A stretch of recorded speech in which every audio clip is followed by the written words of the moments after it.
नमस्कार, मेरा नाम रविशा है और मैं आपका स्वागत करता हूं अपने YouTube channel school for accountants में। अगर आप हमारे चैनल पे फर्स्ट टाइम आए हैं तो हमारे चैनल को सब्सक्राइब करें, बेल आइकन को प्रेस करें ताकि हमारी वीडियो आप तक पहुंच सके। आज का हमारा टॉपिक है क्लासिफिकेशन ऑफ अकाउंट्स में modern approach. Classification of accounts को दो भागों में बांटा गया है। पहला होता है ट्रेडिशनल अप्रोच, जिसको हम इंग्लिश अप्रोच के नाम से भी जानते हैं, और दूसरा होता है मॉडर्न अप्रोच। मॉडर्न अप्रोच को हम अकाउंटिंग इक्वेशन अप्रोच या फिर अमेरिकन अप्रोच के नाम से भी जानते हैं। अगर आपने हमारी ट्रेडिशनल अप्रोच की वीडियो नहीं देखी है तो आप उसे ज़रूर जाके देखें, लिंक मैंने डिस्क्रिप्शन में दे दिया है। तो चलिए डिस्कस करते हैं मॉडर्न अप्रोच को। मॉडर्न अप्रोच को बेसिकली 5 भागों में डिवाइड किया हुआ है।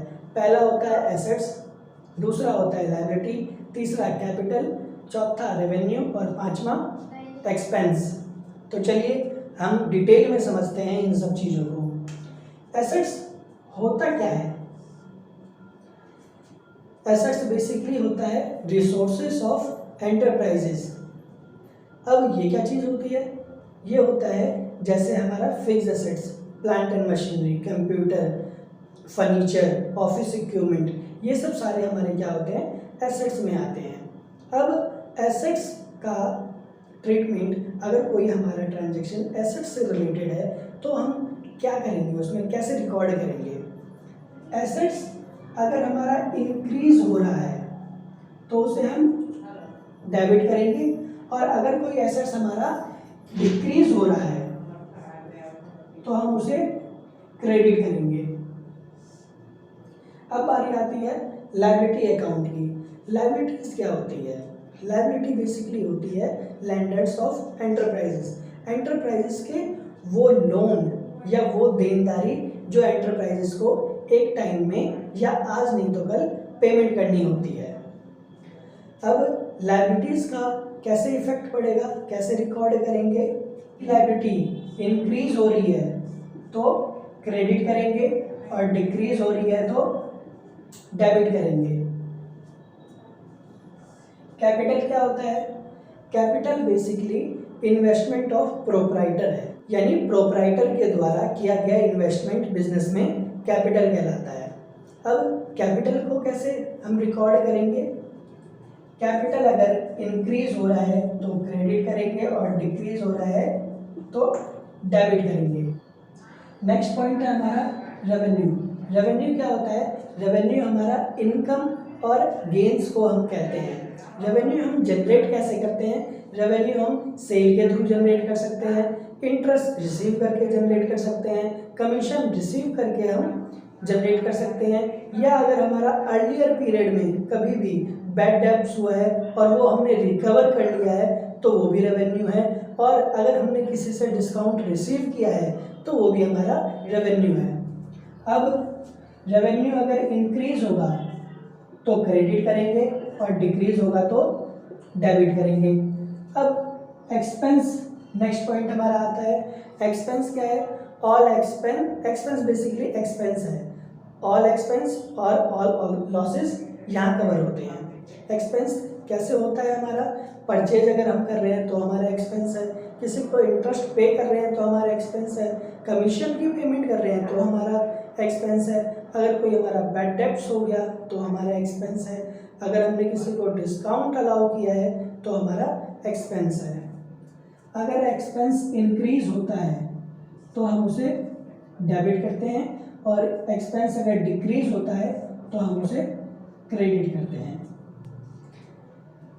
तो ये था हमारा बेसिकली मॉडर्न अप्रोच। अगर मॉडर्न अप्रोच के थ्रू हम ट्रांजैक्शन को रिकॉर्ड करते हैं, एनालाइज करते हैं, तो अगर इनमें से किसी में भी फॉल करता है तो उसका ट्रीटमेंट इस तरह से होगा। तो अब हम देख लेते हैं सिमिलैरिटीज किस किस अकाउंट में सेम है। लायबिलिटी, कैपिटल और रेवेन्यू, ये जो 3 अकाउंट हैं इनका सेम ट्रीटमेंट हो रहा है।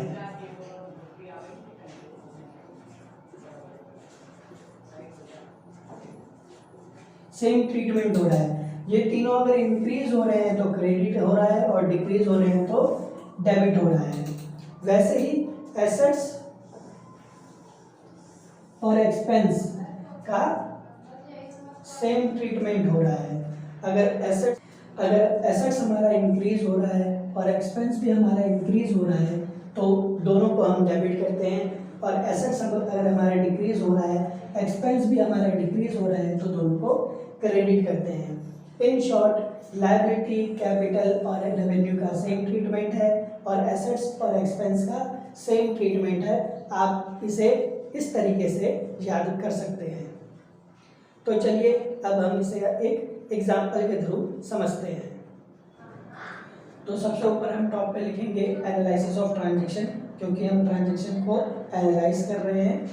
पहला कॉलम होता है हमारा सीरियल नंबर का, दूसरा पर्टिकुलर का, तीसरा होता है हमारा अकाउंट्स इन्वॉल्व का, यानी किसी भी पर्टिकुलर ट्रांजैक्शन में कौन कौन से अकाउंट्स इन्वॉल्व हैं वो यहाँ पे लिखेंगे। नेक्स्ट है नेचर, यानी ये जो हमारा अकाउंट्स किसी भी ट्रांजैक्शन में अकाउंट्स इन्वॉल्व है वो कौन से नेचर का है। अगला है हमारा हाउ इफेक्टेड, यानी वो अकाउंट्स इंक्रीज हो रहा है या डिक्रीज हो रहा है। नेक्स्ट होता है हमारा डेबिट, यानी अकाउंट्स को हम डेबिट करेंगे या क्रेडिट, ये उसके नेचर पे डिपेंड करता है। और लास्ट है क्रेडिट, क्रेडिट का कॉलम। डेबिट और क्रेडिट में हम अमाउंट लिखेंगे। तो चलिए स्टार्ट करते हैं हम। Dinesh started business with 10 lakh. Dinesh ने बिजनेस स्टार्ट किया है 10 लाख रुपए से। तो देखते हैं कि कौन कौन से अकाउंट्स उसमें इन्वॉल्व होते हैं। पहला होता है कैश,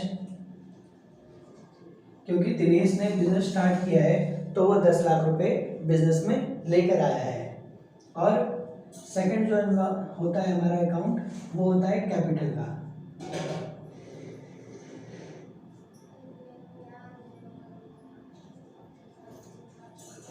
कैपिटल अकाउंट, आप लोगों को पता है कि प्रोप्राइटर का नाम अपने बुक्स में नहीं लिखते, इसलिए प्रोप्राइटर को हम कैपिटल से डिनोट करते हैं। कैश हमारा क्या है, एसेट्स, और कैपिटल हमारा कैपिटल ही होता है। अगर एसेट्स इंक्रीज हो रहा है तो उसे क्या करते हैं, डेबिट करते हैं। 10 लाख रुपए से यहाँ एसेट्स को, कैश को डेबिट कर देंगे। और कैपिटल भी हमारा इंक्रीज हो रहा है। अगर कैपिटल इंक्रीज होता है तो उसे क्या करते हैं, क्रेडिट करते हैं।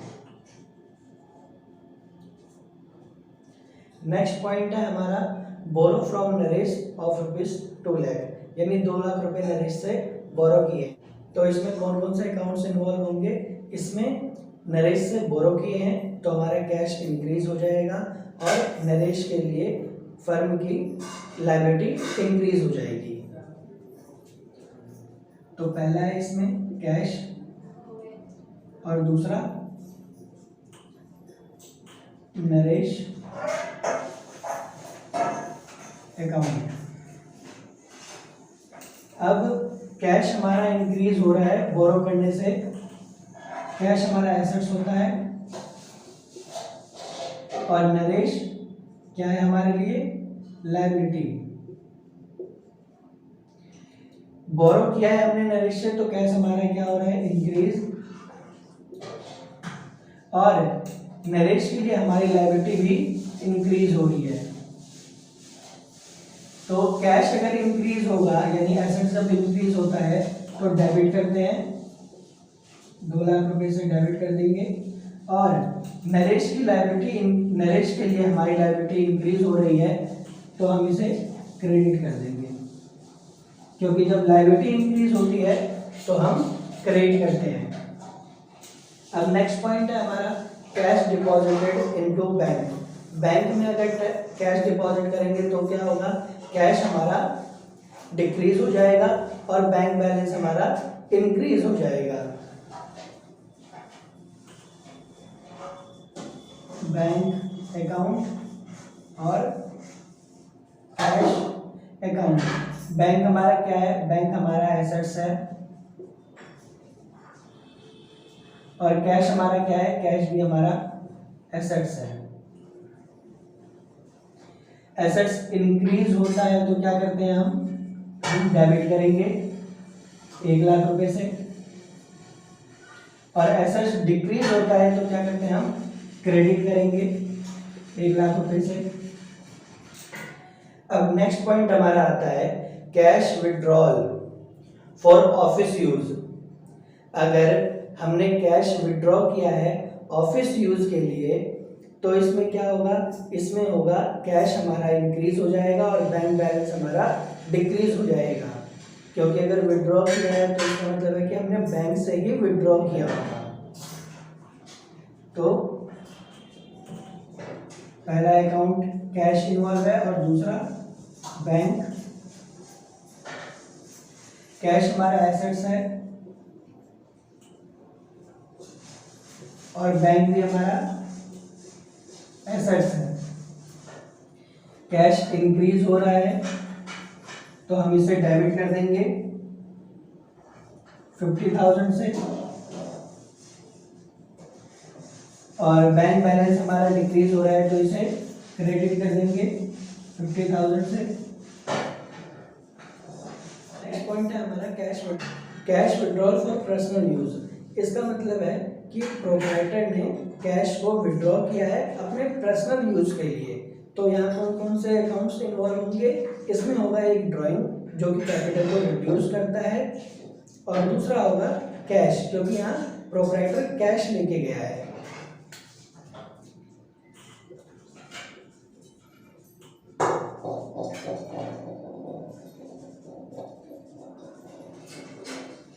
ड्राइंग हमारा क्या है, ड्राइंग हमारा कैपिटल का पार्ट होता है, और कैश हमारा क्या है, कैश हमारा एसेट्स होता है। आप इस ड्राइंग की जगह कैपिटल वर्ड भी यूज कर सकते हैं क्योंकि कैपिटल को ये रिड्यूस कर रहा है। ड्राइंग हमेशा कैपिटल से माइनस होता है। कैपिटल अगर डिक्रीज होगा तो क्या करेंगे, तो इसे डेबिट करेंगे 20,000 से, और एसेट्स अगर डिक्रीज होता है तो उसे क्रेडिट करेंगे 20,000 से। ये 20,000 हमने एज्यूम किया है। तो ये हमारे 5 पॉइंट थे जो हमने रिकॉर्ड किए। अब बढ़ते हैं अपने अगले पॉइंट की तरफ, बढ़ते हैं अब हम अपने नेक्स्ट पॉइंट की तरफ। तो हमारा नेक्स्ट पॉइंट है purchase goods in cash of ₹2 lakh, यानी गुड्स परचेज किया है हमने 2 लाख रुपए का। तो इसमें क्या अकाउंट्स इन्वॉल्व होगा, पहला होगा हमने परचेज गुड्स को परचेज किया है तो परचेज अकाउंट, और दूसरा कैश अकाउंट।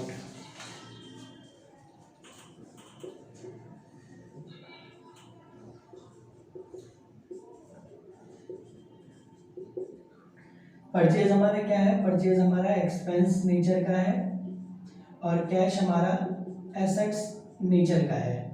एक्सपेंस अगर इंक्रीज होता है तो क्या करेंगे, डेबिट करेंगे 2 लाख रुपीज से, और एसेट्स अगर डिक्रीज होता है तो क्या करेंगे, क्रेडिट करेंगे 2 लाख रुपीज से। अब नेक्स्ट पॉइंट है हमारा purchase goods from Mahesh of ₹1 lakh. यहाँ कैश का जिक्र नहीं हुआ, इसका मतलब हमने महेश से क्रेडिट बेसिस पे परचेज किया हुआ है। तो इसमें क्या अकाउंट्स इन्वॉल्व होगा, पहला होगा हमारा परचेज और दूसरा होगा Mahesh account.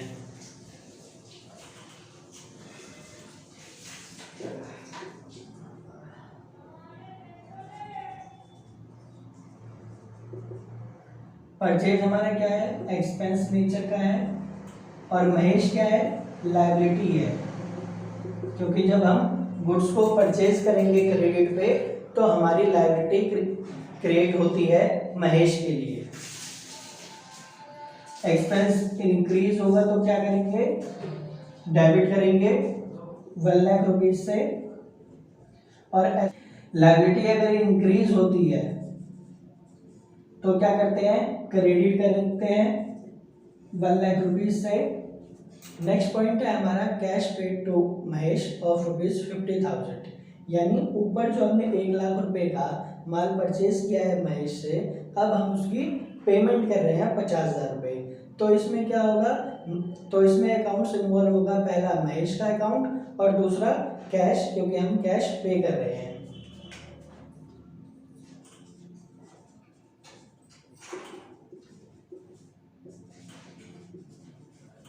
Cash account, Mahesh हमारा क्या है, लायबिलिटी, और कैश हमारा क्या है, एसेट्स। लायबिलिटी अगर डिक्रीज होती है तो क्या करते हैं, हम डेबिट करते हैं 50,000 से, और अगर एसेट्स डिक्रीज होती है तो क्या करते हैं, हम क्रेडिट करते हैं 50,000 से। नेक्स्ट पॉइंट है अब हमारा फर्नीचर परचेज ऑफ ₹20,000। फर्नीचर हमने परचेज किया हुआ है। यहाँ पे अगर हमने कैश नहीं लिखा है तो भी हम ये एज्यूम करेंगे कि हमने कैश में पेमेंट करी है, और अगर कैश लिखा होता है तब तो फिर हमें कुछ एज्यूम करने की ज़रूरत नहीं है।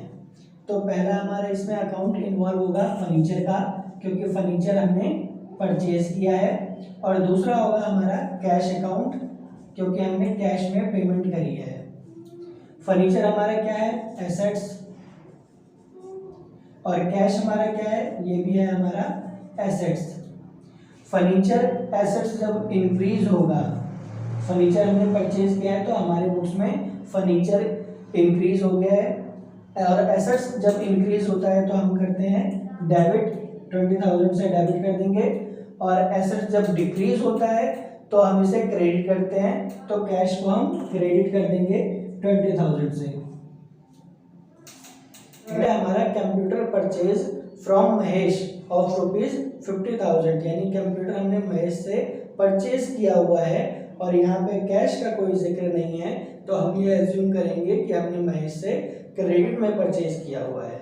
तो इसमें अकाउंट्स कौन से इन्वॉल्व होंगे, पहला कंप्यूटर का अकाउंट इन्वॉल्व होगा, और दूसरा हमारा महेश का अकाउंट इन्वॉल्व होगा।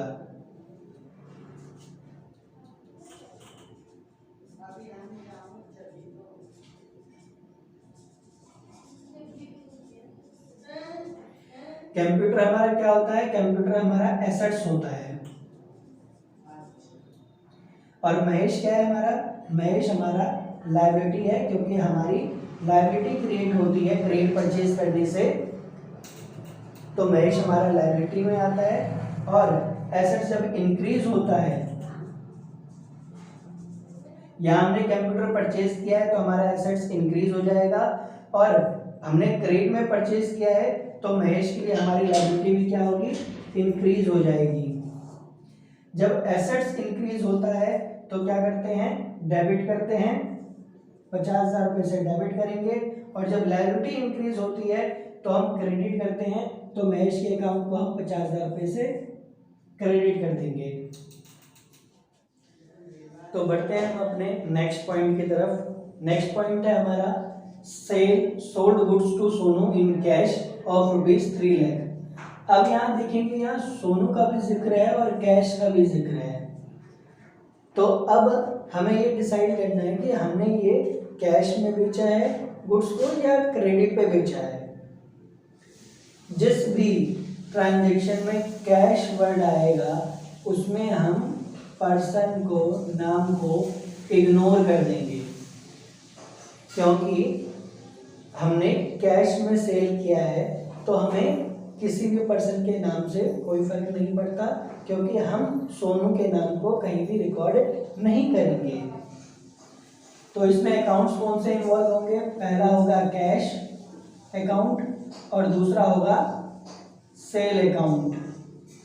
कैश किस नेचर का होता है, कैश एसेट्स नेचर का होता है, और सेल रेवेन्यू नेचर का होता है।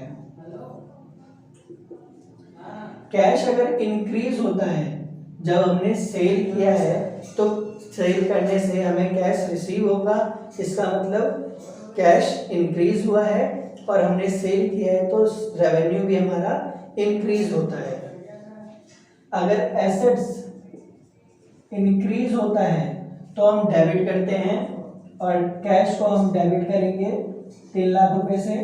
और रेवेन्यू जब हमारा इंक्रीज होता है तो हम इसे क्रेडिट करते हैं, तो सेल को हम क्रेडिट करेंगे 3 लाख रुपए से। अब नेक्स्ट पॉइंट है हमारा sold goods to Ram of ₹1 lakh. यहाँ पे कैश का कहीं जिक्र नहीं है, तो हम ये मानेंगे कि ये हमने क्रेडिट में सेल किया है। तो इसमें कौन से इन्वॉल्व होंगे अकाउंट्स? इसमें होगा राम अकाउंट और दूसरा होगा सेल अकाउंट। राम हमारा क्या है, यहाँ पे डेटर है, और डेटर क्या होता है, एसेट्स होता है। तो एसेट्स हमारा इंक्रीज हो जाएगा, और हमने सेल किया है तो हमारा रेवेन्यू भी क्या होगा, इंक्रीज हो जाएगा। और एसेट्स जब इंक्रीज होता है तो हम डेबिट करते हैं, और हम यहाँ डेबिट करेंगे 1 लाख रुपीज से।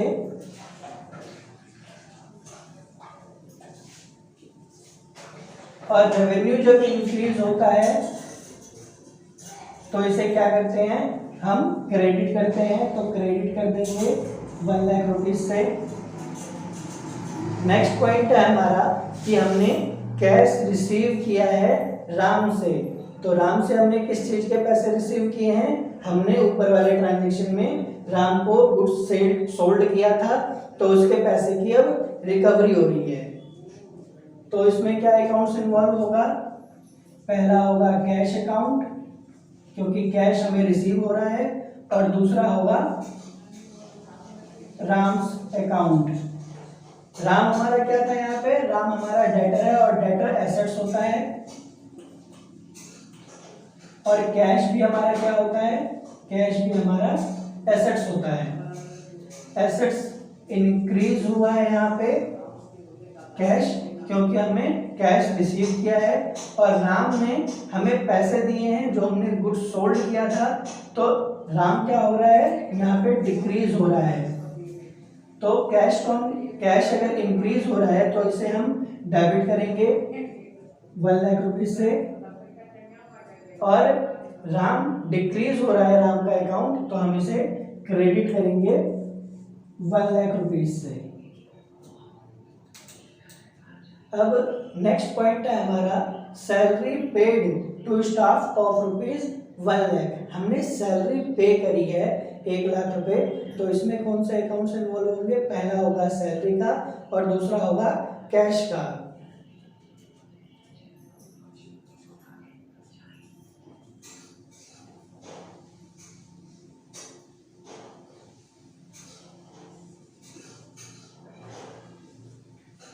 सैलरी हमारा क्या है, सैलरी हमारे लिए एक्सपेंस है। और कैश क्या होता है, कैश एसेट्स होता है।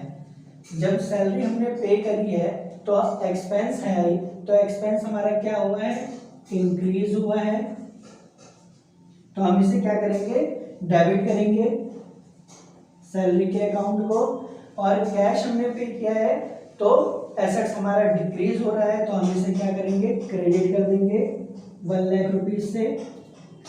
अब यहाँ एक और पॉइंट राइज होता है कि अगर हमने सैलरी कैश ना पे करके अकाउंट में अगर पे किया होता, फिर क्या होता, फिर यहाँ पे कैश की जगह हमारा बैंक आ जाता और ट्रीटमेंट सेम होता, क्योंकि बैंक भी हमारा एसेट्स होता है, इसलिए बैंक अकाउंट को हम क्रेडिट करते। नेक्स्ट पॉइंट है अब हमारा इंटरेस्ट अर्न ऑफ ₹5000। 5000 रुपये कंपनी ने इंटरेस्ट अर्न किया है। तो इसमें कौन कौन से अकाउंट्स इन्वॉल्व होंगे, पहला होगा कैश और दूसरा होगा इंटरेस्ट का।